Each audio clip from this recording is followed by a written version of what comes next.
Hello good morning students. આજના વિડીયોમાં આપણે ધોરણ 7 એમાં ઇંગ્લિશ ગ્રામરની અંદર અગાઉ આપણે બે લેસન જોઈ ગયા કોમ્પ્રિહેન્શન વિભાગમાં। કમ્પોઝિશનમાં આપણે ડાયલોગ રાઇટિંગ અને નોન વર્બલ ટેક્સ્ટ જોઈ ગયા। હવે આગળ જોઈએ આપણે કોમ્પ્રિહેન્શન। આ વિભાગમાં આપણને કવિતા આપી છે, પેરેગ્રાફ આપ્યા છે, કેટલીક સ્ટોરી આપી છે, તેની ઉપરથી આપણે પ્રશ્નોના જવાબ લખવાના રહેશે। ઓકે, તો જોઈએ સૌથી પહેલા comprehension. Read the following poem or passages and answer the question given below. અહીંયા આપણને પહેલી પોએમ આપી છે, કેટલાક પેસેજીસ એટલે ફકરા આપ્યા છે જેની ઉપરથી પ્રશ્નોના જવાબ લખવાના રહેશે। ઓકે, પહેલું જોઈએ।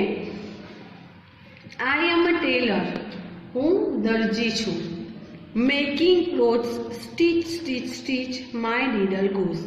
હું દરજી છું, મેકિંગ ક્લોથ્સ કપડાં બનાવું છું અને માય નીડલ ગોઝ મારી જે સોય છે એ ચાલે છે। તો કેવું ચાલે છે? સ્ટીચ સ્ટીચ સ્ટીચ એમ અવાજ કરીને ચાલે છે।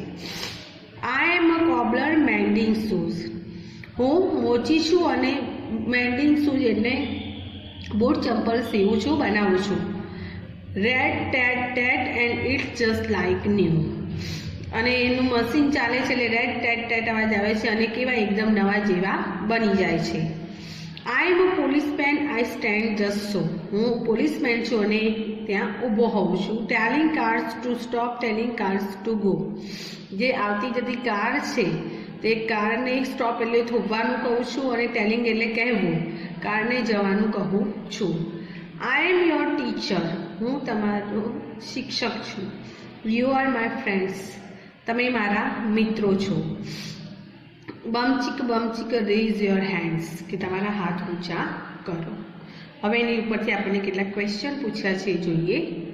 Vote does a tailor make? Tailor એટલે દરજી શું બનાવે છે? તો આપણને આપે છે મેકિંગ ક્લોથ્સ। અહીંયા ડઝ છે એટલે મેકનું મેક્સ કરીશું। A tailor makes clothes, a tailor makes clothes। Okay, next છે what does the cobbler make? cobbler શું સીવે છે? તો shoes, તો the cobbler makes shoes।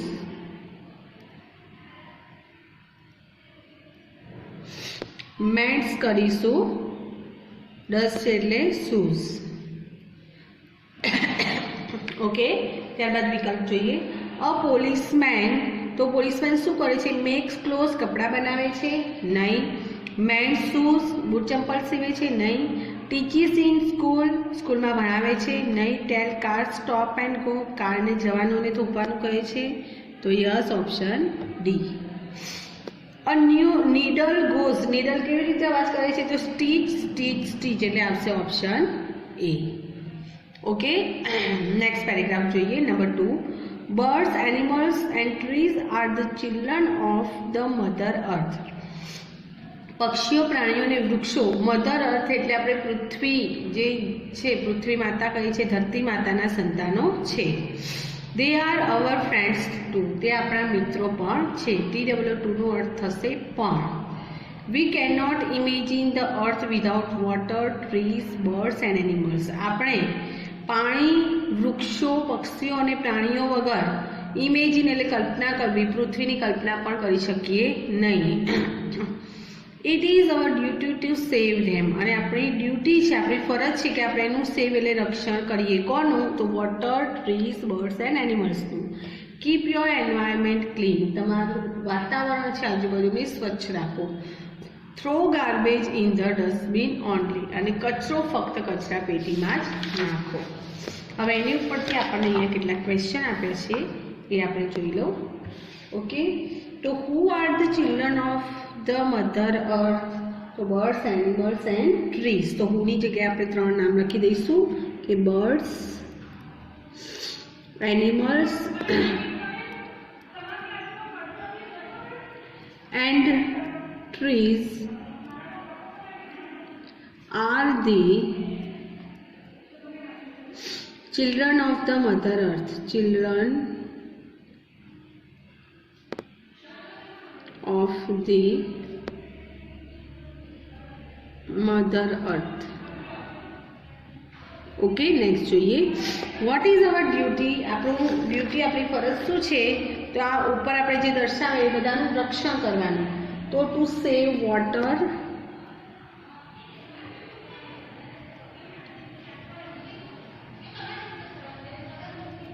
trees, birds and animals is our duty.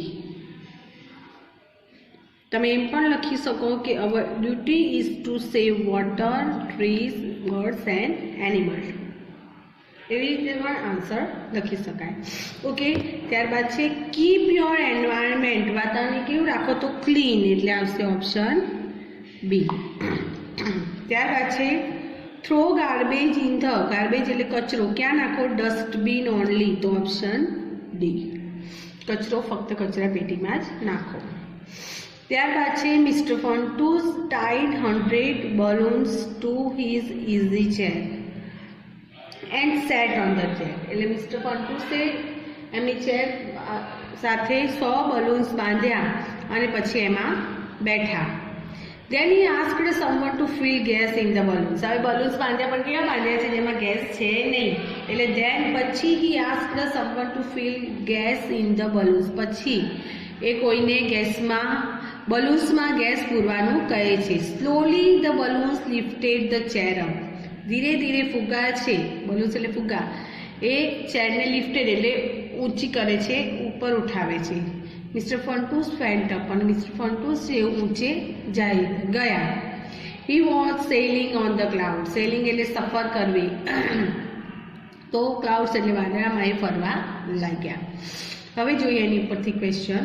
How many balloons did mister Fontus tied? તો 100. તો mister ફોન્ટુસ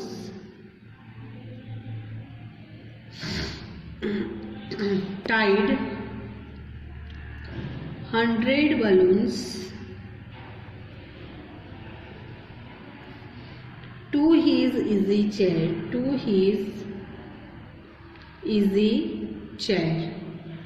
Okay, next જોઈએ. What did he ask someone to do? પછી એમને બીજા કોઈને શું કરવાનું કહ્યું? તો fill gas in the balloons. તો he asked someone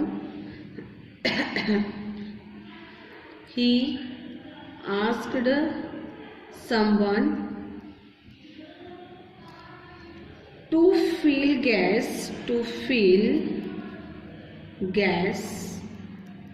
in the balloons. Okay, હવે જોઈએ આગળનો વિકલ્પો છે. The balloons lifted the chair up because balloon ચેરને ઊંચી કરે છે, કારણ કે someone filled gas in the balloon. કોઈ એમાં ગેસ પૂર્યો હોય છે, એટલે ગેસના કારણે બલૂન્સ ઉપર જાય છે, એટલે જે ચેર છે પણ એની સાથે ઉપર જાય છે. Mister Fontus was sailing on the. ક્યાં ફરી રહ્યા હોય છે? તો ક્લાઉડ્સ, એટલે આવશે ઓપ્શન ડી. ઓકે, નેક્સ્ટ જોઈએ પેરેગ્રાફ છે. Doctor Abdul Kalam loves to work with students too. Abdul કલામને બાળકો સાથે પણ કામ કરવું ગમતું હતું. He visit schools and colleges and talks to the children. એ શાળા અને કોલેજની મુલાકાત લેતા અને બાળકો સાથે વાતો કરતા. એવરી ડે, દરરોજ, he received about 300 emails from the students. દરરોજ લગભગ 300 જેટલા ઈમેલ એમને વિદ્યાર્થીઓ તરફથી મળતા હતા. He is a busy man. એક વ્યસ્ત માણસ હતા. But he replies to many of them. આટલા બિઝી હતા છતાં પણ જે 300 ઈમેલ આવતા એમાંથી ઘણા બધાને એ રિપ્લાય એટલે જવાબ પણ આપતા. He inspires young boys and girls to study well and make our nation great. એ આપણા દેશના બોયઝ અને ગર્લ્સ, છોકરાઓ અને છોકરીઓને સારું ભણવાનું અને આપણા રાષ્ટ્રને મેક અવર નેશન ગ્રેટ, મહાન બનાવવાનું કહેતા. હવે જોઈએ એના પરથી question. What does doctor Abdul Kalam love? Abdul કલામને શું ગમતું હતું? તો ટુ વર્ક વિથ સ્ટુડન્ટ. તો doctor Abdul Kalam loves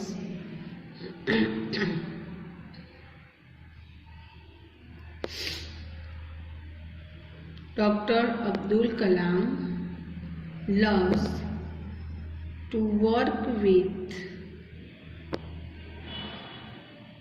students.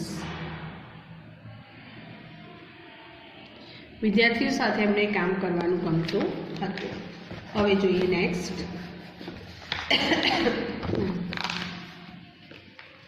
What does he inspire young boy and girls? Inspire એટલે શું પ્રેરણા આપતા? તો શું પ્રેરણા આપતા હતા? તો study well and make hour nation great. તો he inspires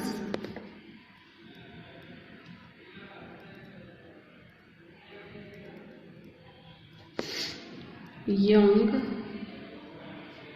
boys and girls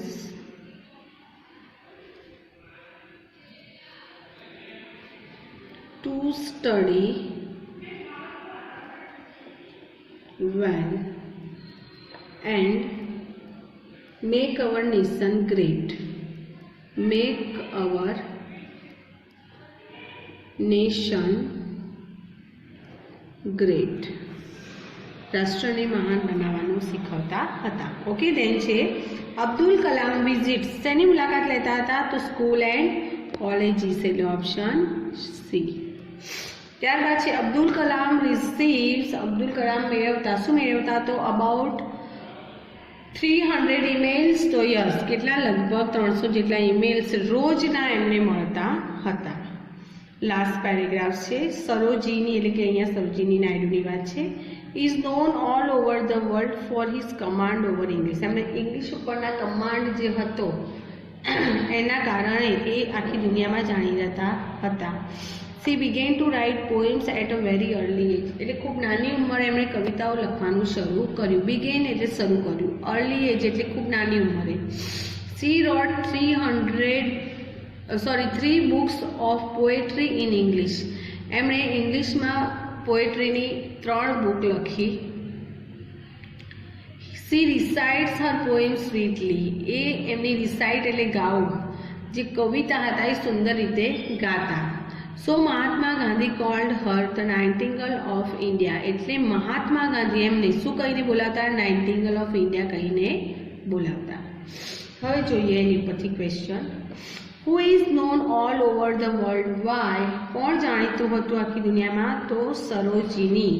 તો સરોજીની એટલે સરોજીની નાયડુની વાત છે અહીંયા. Sarojini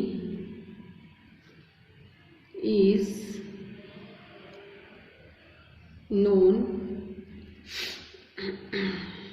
all over the world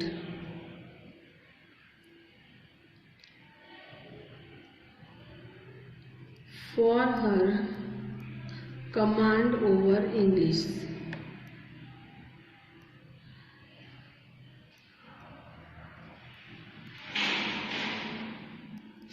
okay, next છે વોટ ડીડ સરોજીની રાઇટ. એમણે શું લખ્યું હતું? તો એમણે શું લખ્યું હતું? તો 3 ઇંગ્લિશ પોએટ્રીની બુક લખી હતી. તો સરોજીની રોટ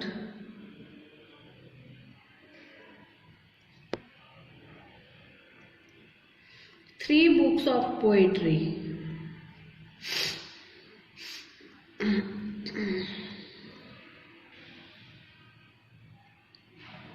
in English. ઓકે, નેક્સ્ટ જોઈએ Sarojini began to write poems. સરોજીનીએ પોએમ લખવાનું શરૂ કર્યું ક્યારે? At a very early age, એટલે ઓપ્શન બી. ત્યારબાદ છે મહાત્મા ગાંધી કોલ્ડ હર. મહાત્મા ગાંધી એમને શું કહેતા હતા? તો નાઇટિંગેલ ઓફ ઇન્ડિયા, ભારતનું બુલબુલ તરીકે ઓળખતા હતા.